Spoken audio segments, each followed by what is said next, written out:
Hey you beautiful people watching, check out my macOS version which is 14.5 macOS Sonoma, which is not the latest release of macOS, but I got the software update available for macOS Sequoia version 15.1. So I'm going to upgrade right now and I'm going to put my password, press on OK, and my system is going to restart.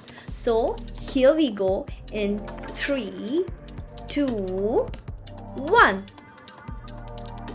and now it's done. Okay, so now I'm going to check the version again. So as you can see, it's already upgraded to macOS Sequoia version 15.1. So that's it. That's my new version of the macOS on my system, and thanks for watching.